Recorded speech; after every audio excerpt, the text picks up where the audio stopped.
Yes, welcome in. It's Boston has entered the chat. We got a great one for you guys today because Jahmai Webster is on the chat. First time making his chat debut. Jahmai, how are we doing today, man? Yeah, it's funny because in the open of the show, which people who listening to the podcast can't hear, it said Boston has entered the chat, and the text came through at 7:51 in the morning. That's usually earlier than I'm up, but not really because I got 3 small kids. So happy to be here, man, and enter the chat, as you say.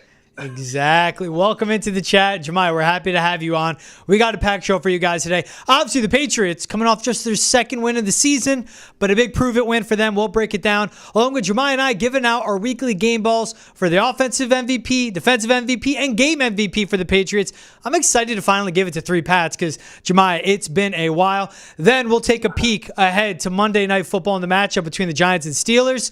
And an exciting one, a guy from Jersey, a guy from LA. We'll preview Game 3 of the World Series between the Dodgers and Yankees, where we know Shohei Ohtani will be playing for LA. But Jahmai, let's get right to the Patriots win. 25-22, the final over the Jets, second win of the season. Drake Maye knocked out of the Game 3 drives in as he had to go into concussion protocol. Jacoby Brissett steps in. Stuff was rocky, but final 2 drives of the game, 11 points scored for the Patriots offense. When they needed it most, they stepped up and they get their second victory of the game. Yeah, that's the overarching theme for this victory for the Patriots here in Week 8, man. When they needed it, they were able to come through every single time. Obviously, Jacoby Brissett stepping in was never part of the plan. First 2 drives were a little bit rocky. But for him to be able to find a rhythm, get the offense in play, and really not lose a step from the things that Drake Maye was doing with his legs early on before he was out, was pivotal into the Patriots winning this game over the Jets. And, they were a 1-6 team before Week 8, but now they're 2-6. And I feel like the momentum is now being built as they head to Tennessee for Week 9. Yeah, this is a team that came into this on a 6-game losing streak. They've been outscored 142-63, their last 5 losses. So Week 2 is still competitive against Seattle. They fall, 23-20 in overtime. You're like, all right, this team still has the glimpses. They've been nothing close to that. This is a team that responded to adversity. This is a team when stuff got tough, like losing the rookie quarterback, who was the offense in the first half. Wide receivers are catching nothing. They're not running the ball effectively. But when given those opportunities throughout the game, like a short field after Marcus Jones' punt return, like the Jets missing a field goal on one end, setting them up with a shorter field than normal, them going through and punching it in and getting points themselves. And when the game's on the line, just under 3 minutes left, 2 timeouts, get the ball in their own 30, they drive 70 yards and score the go-ahead touchdown with the 2-point conversion, and they make a stand at the end. It was just, we saw competent, good football. Like the bare minimum, I ask every Sunday, because Patriots football has been so bad the last 3 years, Jahmai. What I ask is a bare minimum. We saw that today against a bad Jets team. No one's going to say this is a great marquee win. But when you enter the week with everyone questioning if you're soft, everyone questioning if your head coach is in over his head, the head coach responded. Alex Van Pellen, the offensive coordinator, responded. And this team responded really, really well with Drake getting knocked out and Jacoby stepping in. He wasn't stellar, but he did just enough for them to win. And that's just what you want sometimes. Some weeks it'll be ugly, but a win is a win in the NFL. Yeah, I thought they played really complimentary football. You mentioned that critical special teams play, ran it back 7. I forget the yardage, but big chunk play to create some explosives, to really get the offense going there, to lead to another drive where they were able to score and punch it in. Being able to come through, and then obviously in the fourth quarter to put together a drive that had to be 70 yards. You're down to just minutes. You got Aaron Rodgers who's on the opposite end. And you have to drive down the length of the field against the Jets' strength, in my estimation right now, is their defensive line. To be able to do that, to be able to punch it in on the goal line after the narrative being spun around you all week, calling this team soft, and being able to come through, I think that's massive for this group. And I think we talked about building winning football habits. Being able to do that, I think that's very important because this is a foundational season. Nobody is expecting this team to contend for the Super Bowl this year, not even the division. But to be able to put together competitive games, run into a few wins along the way, I think is a positive sign for this Patriots team in year 1 with Jerod Mayo. And that was, I think, a sign of that, even though it was against the New York Jets. We have to temper our expectations a little bit. But let that be known, the Jets are not just falling down, at least not in this game. They have a lot to play for, and they thought that this was going to be their turnaround week to turn things around, beginning with a win in New England, a team that they felt like they should be beating up on.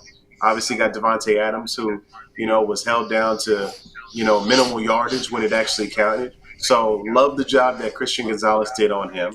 Love the job that the defense did. Love the job that Jacoby Brissett did. I think all around, just a great team win, and one that they needed, considering how last week went for them in London across the pond.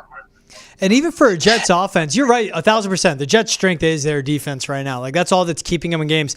They were top 8 in yards per play allowed. They were top 8 in yards per rush allowed. And the Pats didn't run the ball that effectively. Like, Rhamondre Stevenson was still 2.4 yards per carry average.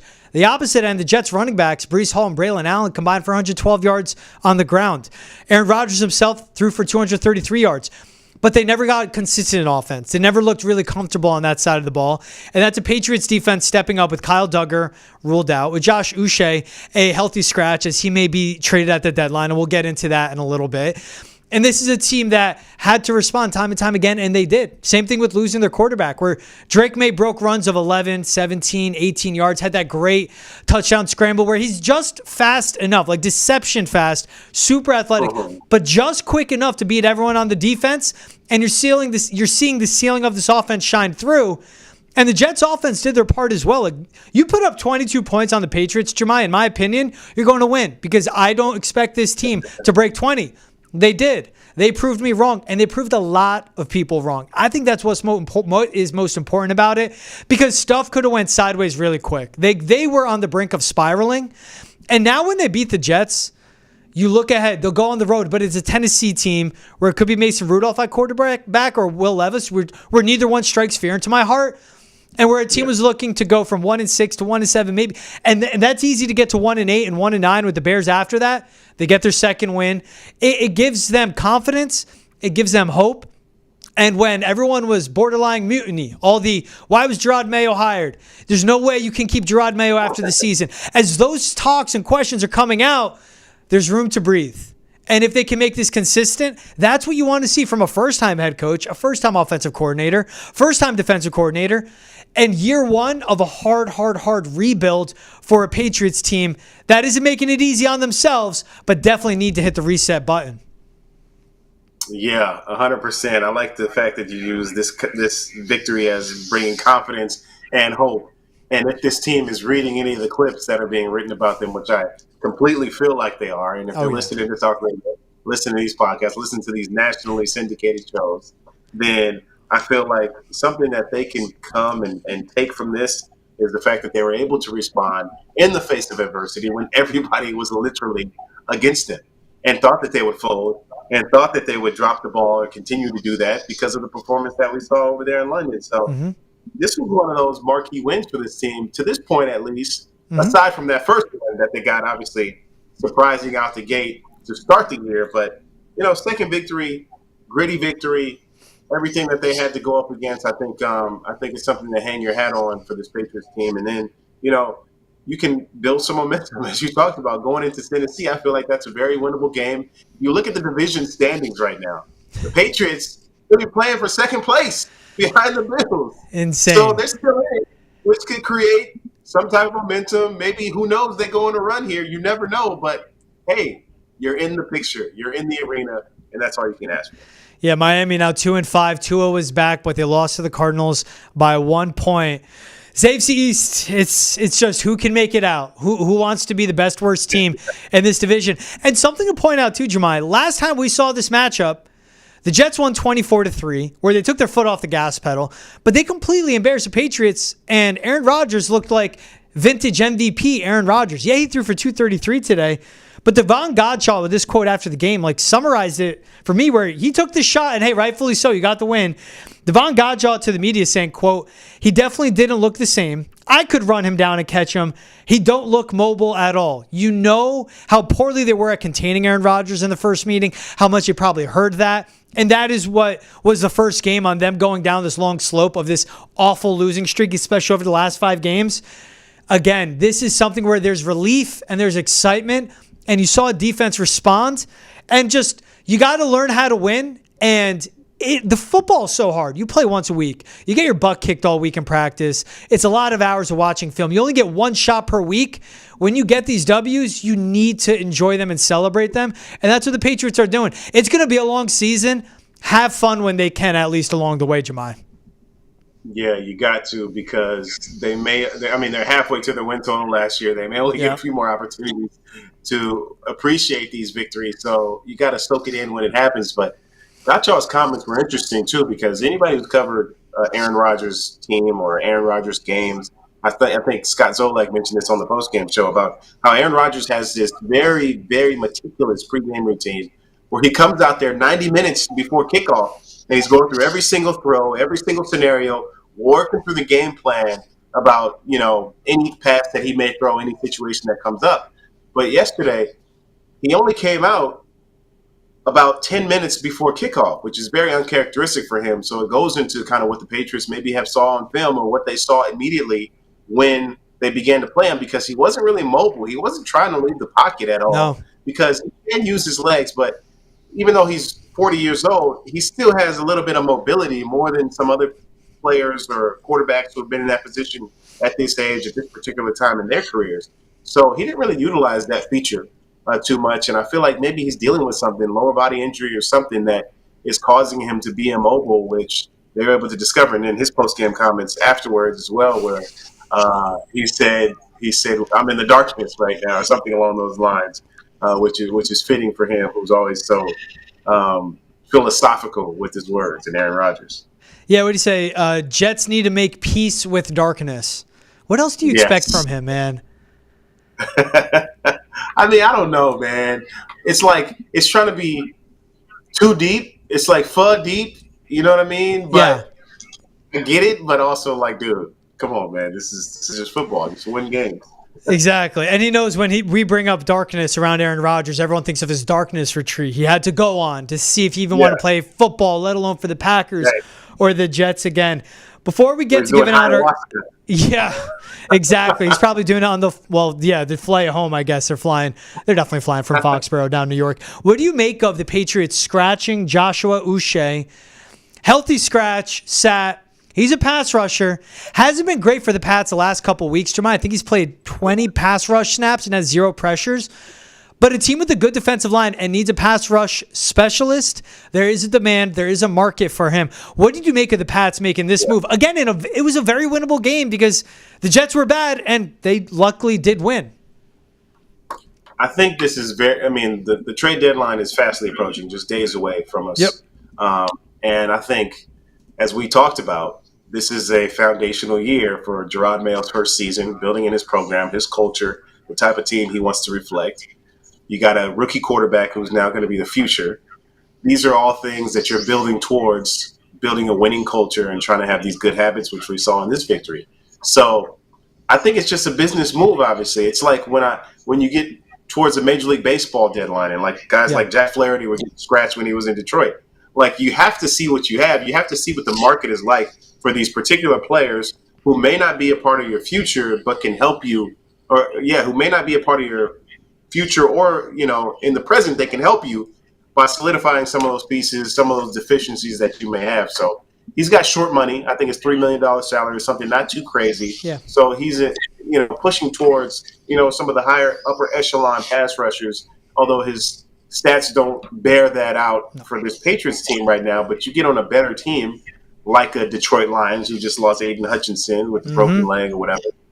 He can fill in and fit into there and be a complementary piece to some of the other things that they have going on. So I think they're trying to save him from injury to see what they have. Should they not trade him, he'll probably be back in there. But certainly surprising considering the fact that they're playing Aaron Rodgers, and obviously you want to put all your pieces out there. You need some run-stopping defense. You need guys who are going to shore things up, maybe pressure the quarterback coming off last week's loss. But also I understand the business side of it where you're trying to shop this piece that you have, this commodity, and you don't want that to be injured or to be taking any more hits that it needs to because you want to see what you can get in return. So I understand it from that standpoint, but certainly surprising when you first see it, the fact that he was healthy and he was not playing in this game. Yeah, this is his 5th season with the Patriots. He was drafted in 2020. A guy that took a prove-it deal to stay in Foxborough, where he could have gotten more money out there on the open market, I feel with. It says a lot about the team because they could have seen him being a healthy scratch. They know he's an important piece for the defense. They know he's a good pass rusher, and they could have quit. I mean, like, all right, they're giving up on us. Like, they're healthy scratching him because he's gonna be traded away. They're making it harder for us to win on game days, but they responded well. And for Uche, like, he is what he is at this point in his career. If the Patriots don't see him as a key piece moving forward, get draft assets. Hopefully they hit on whatever pick they get in a trade for him, or they turn it into move upping in the draft, or maybe they can flip the picks for another player. There's so many possibilities. But as we saw for the extensions they gave out this offseason, and now with this move, Jahmai, this is them making those, they're projecting and they're saying to us who they want in the building moving forward, who they don't see as a future Patriot, as it's a foundational year and year one under Jerod Mayo. All right, let's get to the game balls. We always start with offensive player of the game for the Patriot. Who's getting your game ball for offensive player of the game, Jahmai? Offensive player of the game, getting my game ball is Jacoby Brissett. Nice. It did not look pretty to start, but what he was able to do, coming into a situation where he was booed, mind you, by Foxborough faithful Nuts. Before he took one snap. Obviously, we understand that there was no announcement to why Drake Maye was out of the game, so people may have perceived that this was just a switch, but the offense was running proficiently with Drake. So I think any casual football fan would be able to understand that he was obviously injured.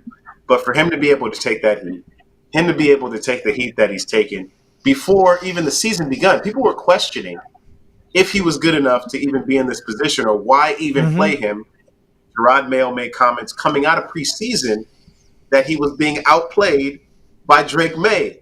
So to be in an impossible situation, seemingly, to come in here on Sunday, to lead the team to victory, not only that, but also at moments in time, not really have help from your receiving core, to be able to press through that, continue fighting, and then lead a 70-yard game-winning drive.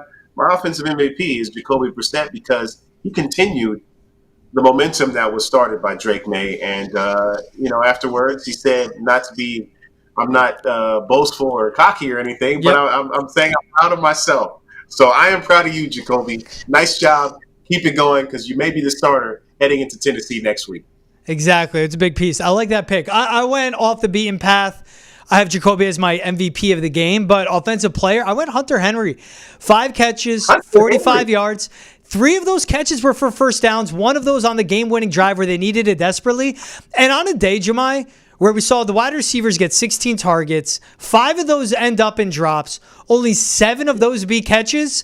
The tight ends with him and Austin Hooper stepped up. So I'll get to Jacoby Brissett a little later, but Hunter Henry to me was a player of the game offensively for the Pats just because the run game wasn't there, the receivers stunk, someone had to do something outside of Drake Maye scrambling. Like if it wasn't for the scrambles, who knows if they put up points? Yeah. Jacoby Brissett steps in. He needs someone continuous downfield. Hunter Henry to me was the vet, the steady guy as they've always had. There's been chemistry between them two going back since week 1. It was good to see him step up. What about defensive player of the game? Who do you give the game ball for defensive player of the game for the Patriots, Jahmai? Well, first off, great pick by Hunter Henry. Now that you start to mention these things, I feel like, okay, yeah, he did have some sure hands. He made some big catches. But it was also a great game to be able to consider several different Patriots who could have potentially played this role. So it was nice there. My defensive player of the game, though, as we move on to the other side of the ball, it's the young kid, Christian Gonzalez. He missed most of last year with injury. He was a first-round pick of the Patriots, 17th overall, so has high expectations. At Oregon, he was the shutdown guy. He's now come here and done it. He was on Davante Adams, and I don't have the numbers in front of me. I can't go Pro Football Focus all inside the numbers with how much he matched up against Davante Adams, but he held him to just 54 yards passing. He obviously was targeted 6 times, but only had 4 catches. And he came in as he's obviously an elite receiver in the league. But we saw several specific plays where the Jets needed a drive or they needed somebody to extend their drive, and Christian Gonzalez was there to shut him down and say, no, not here, not today, not happening. So I like what this guy's doing. And as we talk about, Patriots in the future, I like to see him as one of the key pieces on the defensive side, opposite of Drake Maye. So he is my defensive MVP for this game against the New York Jets.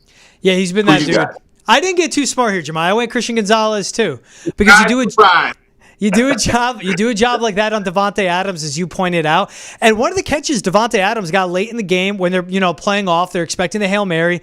Another catch he had was more against zone defense, so it wasn't him one-on-one with Gonzalez. Right. But Davante Adams was quiet all afternoon long. Garrett Wilson had his way opposite end of the field, but that's just what you want from a corner. And that's why the Jets went out and got Davante Adams, because it could have been Gonzalez taking away Garrett Wilson. You pick your poison at that point. But for him to not let Davante Adams, who's one of the best receivers in the game, is such a vet, is so steady, so good, so sick off the line of scrimmage, for him to hold him quietly throughout the game, that's what gave this defense success and what helped lead the Patriots to a victory. There are the times I want to be smart, try and sound like the smartest person in the room whenever I can help myself, because that never is the case. Like, I'll go Hunter Henry. On this one, I don't want to sound too smart. I just want to be right. To me, it was Christian Gonzalez. He was a stud today. He was fantastic for the Patriots. Well, hey, great minds think alike, and I love the pick, man. That's all I can say. What do you have for team MVP? You go back to Jacoby on this one? No, I don't, actually. And I actually want to hear your team MVP first before I give mine. What do you got? So I went Jacoby Brissett. I mean, you step in when Drake Maye goes down, and it was rocky to start, but the final two drives to amass over 113 yards on 26 plays, and with 11 points that you need. And on the final drive of the game, Jahmai, he threw for 53 yards, scrambled for another 14, 3 big throws, one to Hunter Henry, one that Kayshon Boutte connection over the middle for 34 yards with pressure, like someone hitting him as he throws, and then the quick slant completion of Boutte where he was down on like literally the half-inch yard line. But they give it to Rhamondre Stevenson on 4th down and he punches it in. Jacoby Brissett to step into the spot he was. As you mentioned, he was booed on his home field. He played phenomenally well. The final numbers won't show it, but in the fourth quarter, when the Patriots needed it, and that's when winning football teams create separation, is when it's the longest, when it's late in the game, everyone's tired. The Patriots showed up, and Jacoby Brissett especially, he stepped up himself, coming in as a backup, and saying to everyone that you guys think I stink, you think I shouldn't be here, you don't think you think it's easy to win in the NFL. Giving his FUs to everyone, I give Jacoby Brissett my game MVP. Okay, I like that. He was my offensive player, so obviously, we see a lot of offensive players win MVP, so it could have went certainly either way for me, but I'm going outside the box here to try to seem like the smartest guy in the room, as you mentioned. I'm going with Jerod Mayo as the team MVP. He didn't play down. He didn't play a snap. His playing years are behind him, but this is vindication for Jerod Mayo because he challenged his team. He called these guys soft in the public eye, which we do not see from head coaches on a regular basis. You had people coming from the woodworks out of every different corner saying, this is something you do not do in the public. He did it because what I love about Jerod Mayo is he's true to himself. Mm-hmm. He's been one of the most transparent coaches in the National Football League, and he is not deterred from that. These are his thoughts, and I know Alex Van Pelt told the guys earlier this week, we got to internalize our thoughts, keep them to ourselves. But Jerod Mayo, although he's getting a little bit more judicious in what he shares, I love the fact that the big ideas, the things that he feels like will challenge his football team, he allows to be stated. So he challenged his team, and he's vindicated because they were able to come through, play hard-nosed, and get plays done, not fold when Drake Maye was knocked out of the game, not fold when the Jets answered back, coming back in the half on special teams, able to exactly get, this big kickoff return, which led to a touchdown later in the game, able to be down in the fourth quarter, rally, go 70 yards and score because this team felt like, you know what?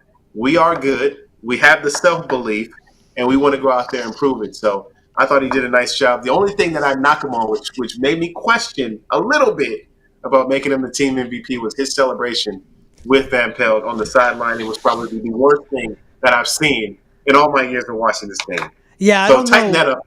Yeah, I don't know what that was. Good MVP pick, but I'm with you. Look at the tapped feet and then did a dap up. I have no idea. They don't celebrate a lot in New England right now, Jahmai. So they're getting used to that themselves as coaches. So this was a novelty. Yeah, you're right. So, they act like you've been there before, but we have not been here where we can celebrate. So we had this random, it was like, a dad joke, but a dad joke celebration, which is It was trash. Gotta tighten up, man. We'll take it. Hey, I like your MVP pick. Thinking outside the box, but fitting there. The team responded. He responded. This was a huge week for the Patriots, for them to get this win because of everything. Now we'll see what Bill Belichick says when he's on the Manning cast and Pat McAfee, but for a week, they can exhale and they create some space. All right, let's get to the NFL Week 8 takeaways. Some big ones in this one. This is a fun NFL Sunday. What did you think of Tua Tagovailoa? First game back since suffering that concussion against the Bills in primetime. He went 28 for 38, 234 yards, 1 touchdown. Now, the Cardinals beat the Dolphins 28-27, but Tua, no guardian cap, and he said that's his choice.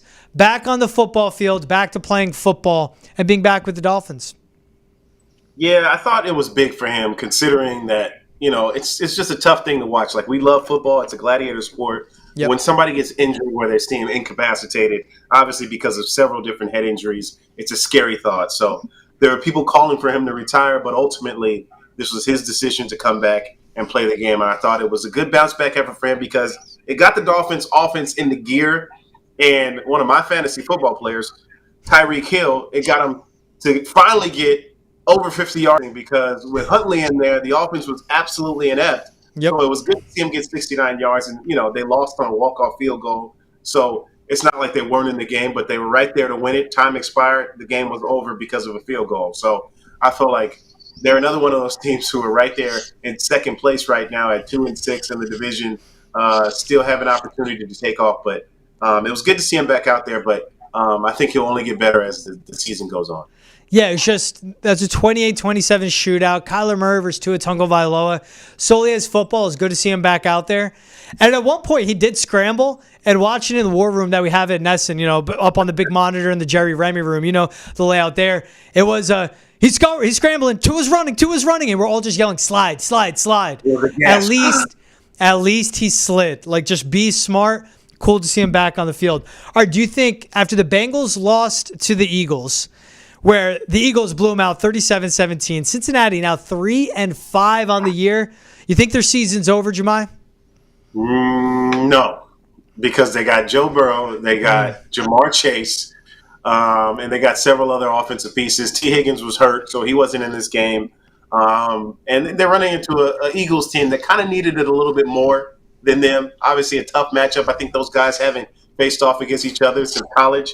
But the Bengals are still trying to figure some things out, and they've got 3 wins, 5 losses. I think they're in a division that still can be had. At least put themselves in a position to win a game. So, it's not pretty, but I'm not out on the Bengals when I think of all of the teams that could be possibly AFC playoff teams. And I feel like they're kind of right on the cusp. If they get on a little run here, I think they'll be okay. Yeah, I'm still holding my breath at them. At 3-5, with how bad that defense is, it's tough to see them bounce back. They'll get the Raiders next week. They could beat them, but a stretch of at Baltimore, at the Chargers, against the Steelers, at the Cowboys, this is a team to me just can't get stops. And to dig out of this hole would be so tough. And like you mentioned it, like a T. Higgins down, they need everyone healthy as possible, and they just haven't been healthy all season long. All right, one last look around the NFL. How about Jameis Winston? Back to starting, leading the Browns to a win, 29-27 over the Ravens. Had a 38-yard touchdown, game-winning touchdown pass to Cedric Tillman with 59 seconds left. And Jameis himself, 3 touchdowns, 334 yards. Deshaun Watson goes down. Jameis Winston steps in. And all of a sudden, the Browns are winning games, and their offense looks like it should have with a good quarterback under center. It was cool to see for Jameis, and I think it was cool to see for Browns fans. 100%. In a pregame speech to Boutte, this is the Jameis that we've all come to expect.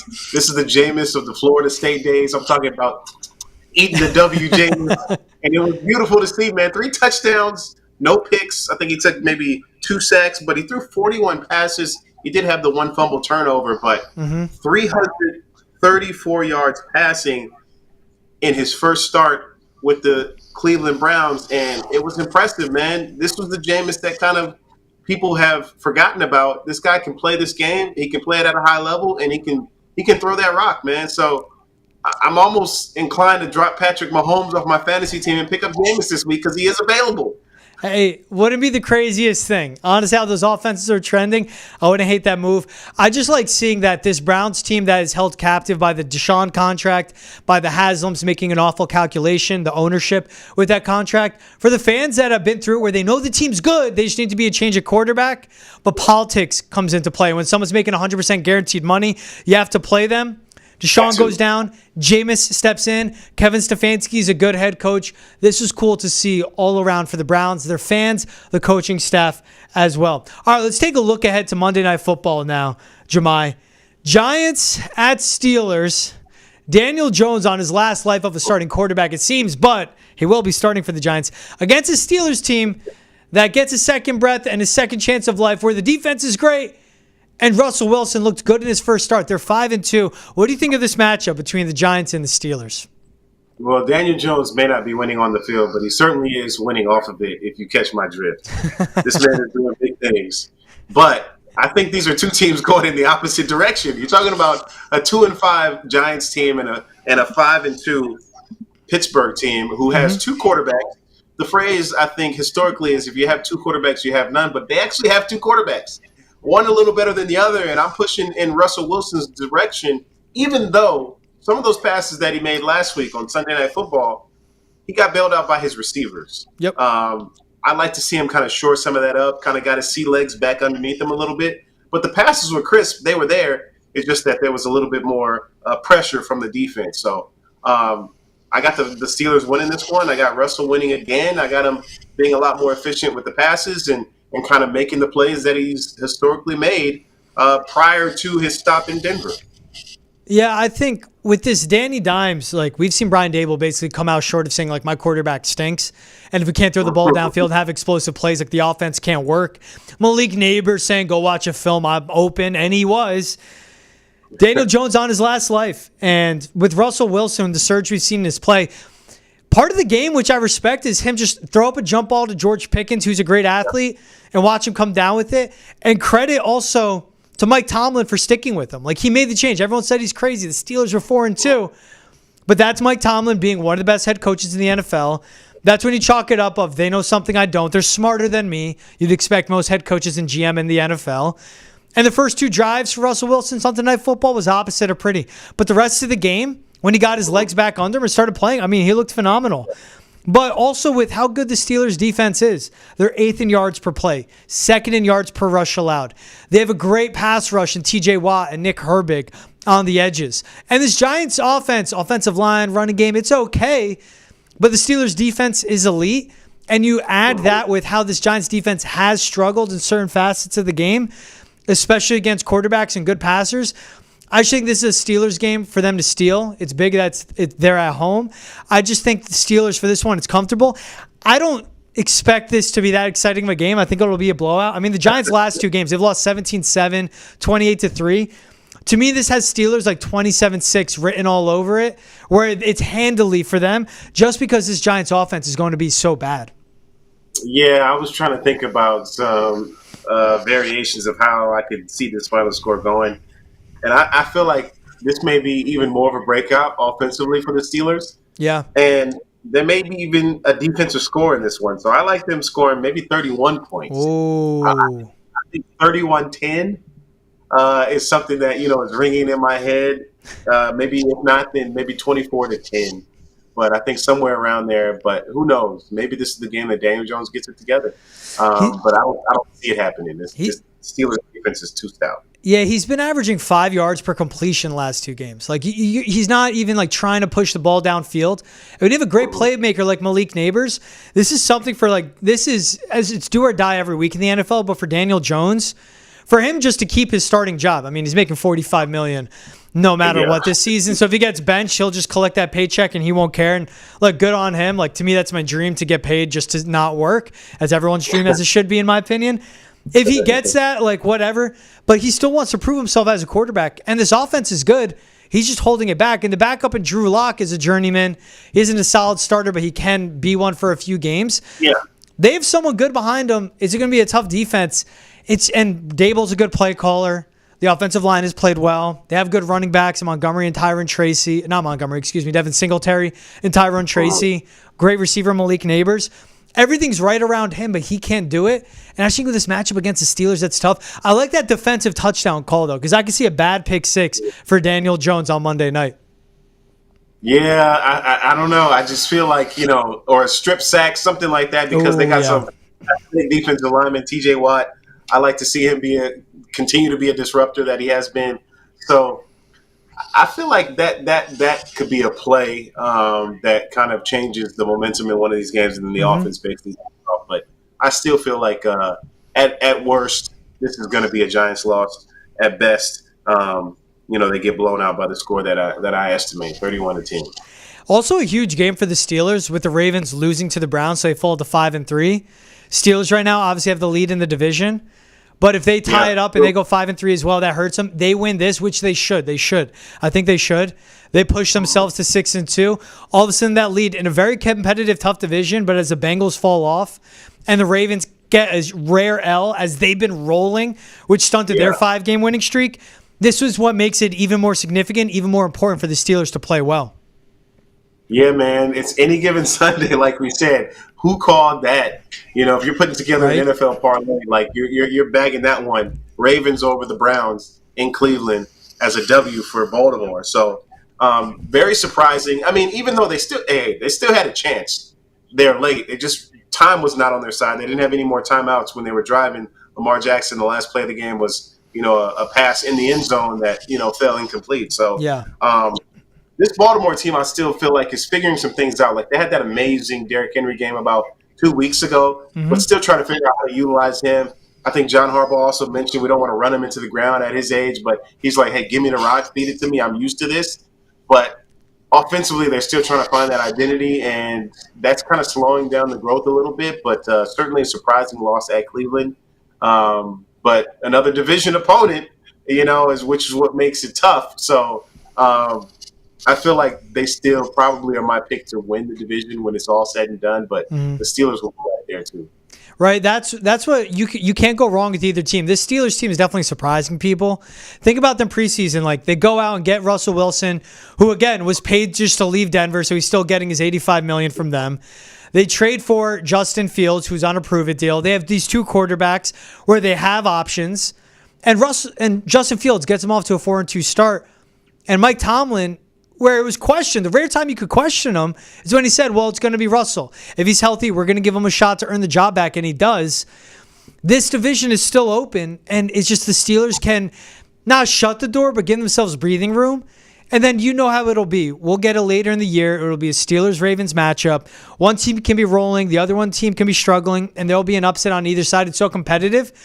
But when they can get themselves breathing room, when they can create a lead like the Steelers can with the win over the Giants, that's where you just think a Mike Tomlin team, they show up ready to go every time. They know what's at hand. And as I always like to say, just can you be professional? You just need to get the job done. I just bank on the Steelers doing this, and I think it's even more important for them because, they're at home on Sunday watching these games. They see the Ravens go down. It gets them even more fired up with how that rivalry is to pull off a win against the Giants. Yeah, definitely. So I expect fireworks. I expect them to come out, blazing in that contest against the Giants team that they can just, put their foot on their necks and keep them down. But it's also, Monday Night Football is huge. You know what I mean? People really get up for games, and they're certainly going to enjoy that. And we'll see where it takes us. Hey, full disclosure, Jahmai, I will not be watching that Monday night game because it's Game 3 of the World Series Monday night. Yeah. 8:08 first pitch. Your Dodgers up 2-0 over my Yankees. Shohei Ohtani will play as he has a partially dislocated shoulder. How important is that? It was weird to see Ohtani go down. It seemed like a nothing play, him trying to steal second, which he's done 59 times this season. Yeah. But for him to play, how important do you think that is for this team? Obviously, it's like how special Ohtani is, but just for them to know they still have their best bat in the lineup. Yeah. 59 steals in the regular season. I think he's 0 for 2 in the postseason, which is kind of a bad omen. But yes, scary situation there. You thought he was going down. Yep. And especially because he kind of got off immobile and, the situation just was looking bleak at that particular moment in time. But Dave Roberts has apparently come out and said that he's going to be okay for Game 3, so they feel good about that. And for him to be in there with the shoulder situation, because those can get tricky, man. He's got a violent swing. He's not pitching right now, but excuse me, for me, it almost gives you a little bit pause as you think about his season next year, because he's going to be back on the mound. Yeah. And you're like, dude, we can't have you stealing bags like that, because anything can happen around the bases. We want you to be able to be that two-way player that you've been, this phenomenal athlete. But it kind of was scary. But Shohei has really taken that part of his game up this season because of the fact that he wasn't pitching on the mound. But for the Dodgers to have him in Game 3 with the 2-0 lead heading into a contest that has Walker Buehler on the hill, I think is pretty impressive. And it's massive for that group going into New York for the second time, but in the Yankee Stadium for the first time, obviously, in this World Series. Yeah, it's, and like what's crazy with this Dodgers lineup is, say if Ohtani couldn't go, then it's like, all right, Mookie Betts will be the leadoff hitter. Freddie Freeman can be the DH. It's so deep, so good, but Ohtani will play. And I think it's important for a left-handed hitter. Obviously, the main power comes from his right arm, his right shoulder. So if he was a righty instead, there'd be a bigger question. But this is a guy that woke up in the NLCS, had an 1185 OPS heading into the World Series. It's huge they get him back. What do you make of this? This is such a big spot where the pressure is on for the Yankees. Of course, like they're back home. There's that relief you get. But you're down 0-2 in a World Series. You go 0-3, that Game 4 pressure, that Game 4 anxiety on every single pitch by the crowd in the Bronx, it'll be like they're on top of their players. This is a huge spot for the Yankees. What do you expect in Game 3, where it will be Clark Schmidt making the start for the Yankees opposite of Buehler? And Clark Schmidt has had a solid year for the Yankees. Obviously, they wouldn't be here without his contributions and the thing that he has done to allow the team to get to this point in the series. But, it's funny because we just had the 2004 Red Sox 20-year reunion, and the Netflix documentary had just come out. So for me, like a 3-0 Dodgers lead would not put it into the coffin just yet, because I feel like ever since 2004, teams have had that hope. And if you can pull on that, you still feel like, hey, we've seen it before. It can be done again, although it has not. But still, like, I think this is a pivotal series for the Yankees, obviously, going in. Like, they need to win this game, and they need to do everything as if it's like a Game 7 for them. But they also, you got to win 4 to win the series to be ground champions. Just have yet to do that. So the series is not over by no means. I just personally, I feel better if I'm the team that's up 2-0 rather than the team that's down 0-2. But, they still have an opportunity to win this series. And the series it's not a series, as they say in basketball, until the away team wins, on your home floor or home stadium, as we have here in the World Series. So we'll see what happens. But I actually, I think it's going to be hotly contested like it's been. We'll just see how this one finishes. Yeah, I've been disappointed by the Yankees' bats in this World Series. I thought a lot of runs would be scored. Both lineups are great. There's so many superstars. It's Mookie, it's Freddie Freeman, it's Shohei Ohtani, it's Juan Soto, it's Giancarlo Stanton, it's Aaron Judge. And I am saying Aaron Judge's name last for a reason, because he's been awful in this postseason. 6 for 40, 19 strikeouts. He's a 199 postseason career hitter. But think of the 2 losses. I mean, it was 6-3 in Game 1 on that walk-off grand slam. It's a 4-2 loss in Game 2. 3 home runs hit off Carlos Rodon. What made this Yankees lineup great, Jahmai, was how patient they were, how they were shortening up their swing. And they were getting on base, and then when a Giancarlo or Juan Soto would come up, or even an Anthony Rizzo, they would drive in. They would shorten up the swing and be patient and force walks. But that hasn't been the case. Where the Dodgers stayed relaxed, and I think this is where you got to give credit to Dave Roberts, where the game they were playing to get them to this point, they're still doing it. And for the Yankees, they kind of retracted back into what we've seen in postseason past, where how many times have you seen the Yankees go out losing 2-1, 3-1, just the lineup not showing up? That's what's happening now. I don't know if Aaron Judge is going to find himself in this World Series, but it's bigger than him because it is baseball. You need your lineup to show up and some unsung heroes. The Dodgers have had that. Their superstars have been great, but just throughout the lineup and the depth we've seen, they have been stepping up. And for the Yankees, it hasn't been the case, where I'm going to bet on the lineup that's been there. And that's what gives me worry. Like you said, of course, you feel good. You feel better if you're the 2-0 team. But even going to the Bronx, I mean, the Dodgers beat the Padres. The Padres were the best offense in baseball, and that was getting the monkey off your back type of win for them. Like put little brother away and get him out of the way. Then they get into the World Series, and they're showing up. How Freeman stepped up into the spot playing with his bad ankle. It's just this Dodgers lineup has pulled through. This Yankees is yet to do so, and that's where the worry comes for me. It's even if the Yankees pull out one, to me, it looks like a Dodgers in 5, Dodgers in 6 to finish this World Series. Yeah, well, I picked Dodgers in 6 to start this, but yeah, I can see it happening in 5 if the offense doesn't come together. More importantly, if Aaron Judge doesn't become the player that we expect him to be. But you talked about the superstars in this series. We don't got not just superstars. We got future Hall of Famers on both sides in this thing. So Aaron Judge, I think he struck out in 54.2% of his at-bats, 24 plate appearances. That's just not him. And in that span, he's swinging and missing on 40% of the pitches compared to 18% during the regular season. So he's not only gotten out of his offense, he's gotten out of his approach, but he's also gotten out of his foundational pieces that make him such a great hitter. So they've got to get him to get going. I think without him, this series is in the bag for the Dodgers. He's too important. Jahmai, I want to ask you this. As someone that obviously the sidelines for the Red Sox, been around baseball for a long time, dedicates your summer to it every single year, but also a guy that is from LA, a Dodgers fan, a World Series ring for Shohei Ohtani, what would that do for his legacy, in your opinion? I mean, this guy's already a Hall of Famer if he called it quits right now, I think, considering what he's brought to the game and what he's done. But for Shohei to be able to solidify a championship, I mean, he's won at every level. You know, in the KBO, he's obviously won in the World Baseball Classic. I think a World Series for him would just put a stamp on the career that he's had already to this point and elevate him to an even higher position because he's now assimilating or bringing in all of his pieces. And, you know, he's taking this deferred money on this massive contract because he wants to win, and he wants to win continuously. So to do this in his first year with the Dodgers would be big, but also set him up for the future. Huge for baseball to get him out of Anaheim. Thank God they did. Shohei in the playoffs, let alone him in the World Series. And that does, again, as someone that does have a dog in this fight, when you look up that Dodgers payroll and you see Shohei Ohtani, $2 million this year, some team out there is seeing that and they're going, okay, Juan Soto, how would you like deferred money? You know, how badly do you want to win? That's better. That better be what they're thinking. But nonetheless, he shows up. And before it was Shohei there, Mookie, Freddie Freeman, Gavin Lux, the studs they've had up and down the lineup have been there. Hey, I saw a report today that the Dodgers might be in on Soto next year, so we'll see. That could be crazy. Could you imagine?